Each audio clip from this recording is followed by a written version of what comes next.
3, a partir do verso 14, está a igreja em Laodiceia.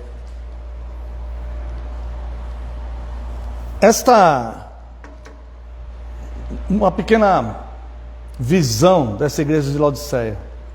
Os irmãos que fizeram o curso do Apocalipse vão lembrar.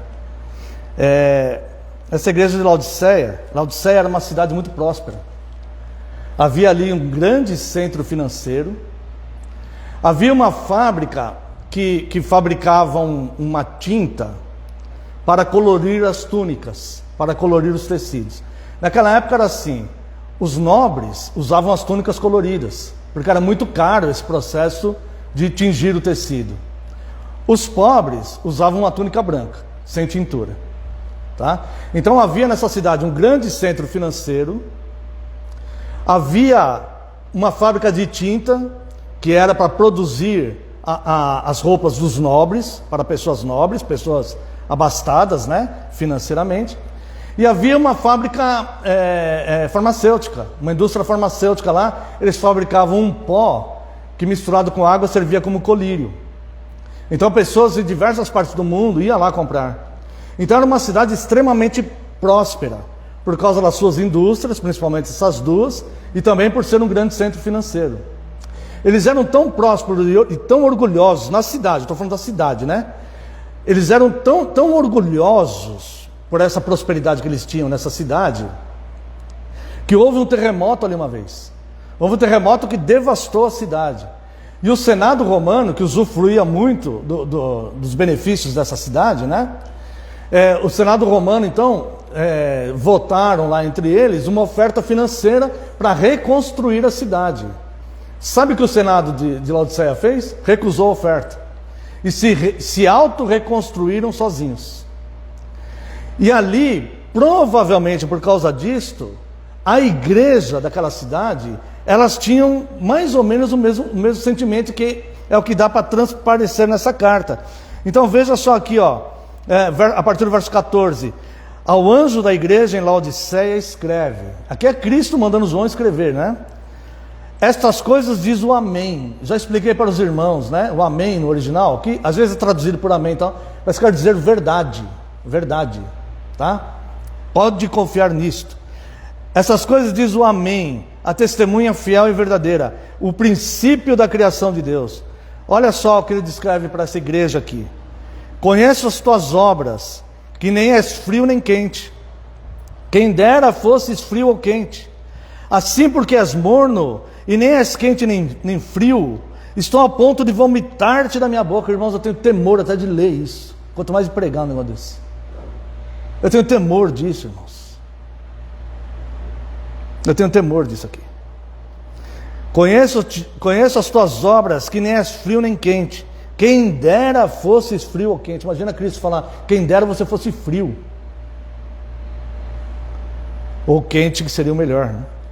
Assim, porque és morno, e nem és quente nem frio, estou a ponto de vomitar-te da minha boca.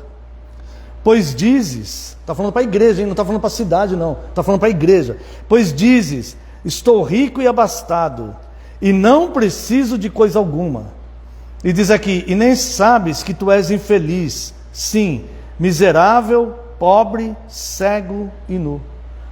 Jesus é como se ele apontasse o motivo do orgulho que tinha na cidade, que é o centro financeiro, né? Que és infeliz, sim, miserável, pobre, cego. Eles fabricavam o pó que fazia colírio. E nu, eles fabricavam as tintas para fazer as túnicas dos nobres. E aí Jesus então dá um conselho, o seu conselho de amor, como ele dá para todas as igrejas. Aconselho-te que de mim compres ouro refinado pelo fogo, para te enriqueceres. Mais uma vez falando da questão financeira.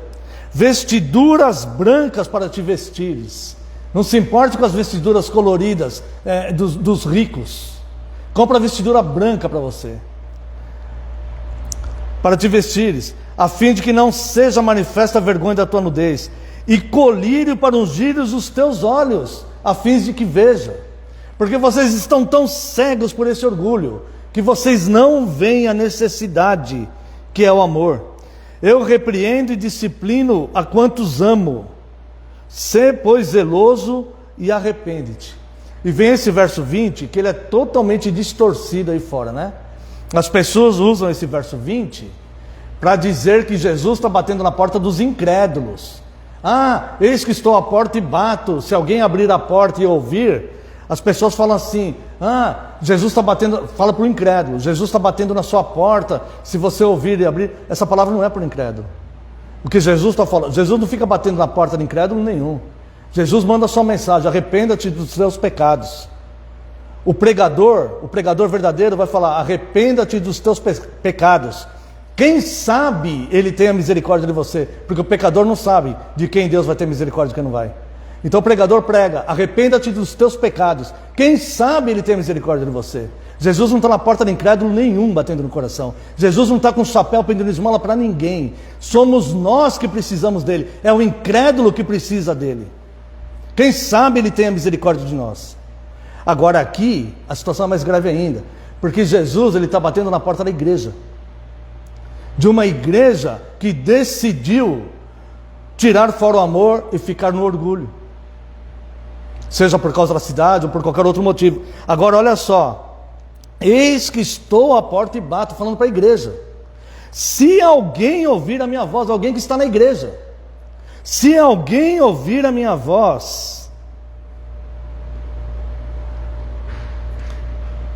e abrir a porta, entrarei em sua casa e cearei com ele e ele comigo.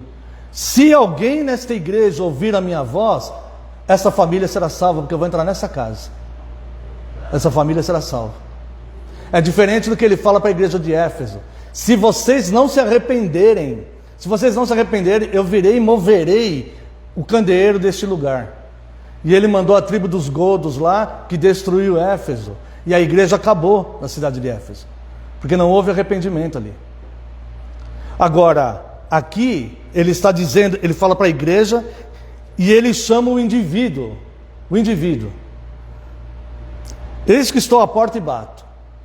Se alguém ouvir a minha voz e abrir a porta, entrarei em sua casa, a tua família. Eu vou salvar vocês, como eu salvei Noé com aquela arca. Se alguém ouvir a minha voz e abrir a porta, entrarei em sua casa e cearei com ele e ele comigo. E aí vem a promessa: ao vencedor dar-lhe-ei sentar-se comigo no meu trono, assim como também eu venci e me sentei com meu Pai no seu trono. Quem tem ouvidos, ouça o que o Espírito diz à igreja.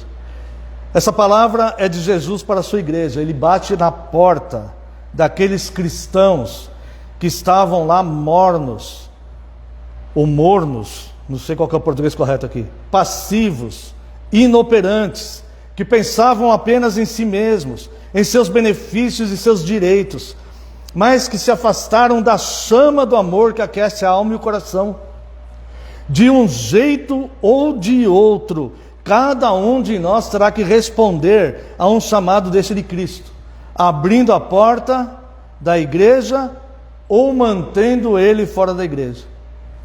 De um jeito ou de outro, com palavras ou sem palavras, com oração ou sem oração, se importando ou não se importando, de um jeito ou de outro, todos nós vamos responder a isso aqui para Cristo.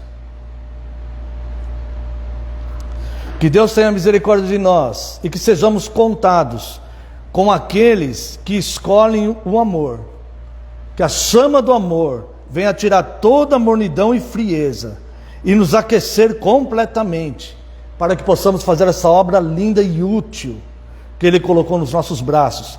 Que Deus tenha misericórdia de nós, que sejamos contados com aqueles que escolhem o amor e não os benefícios.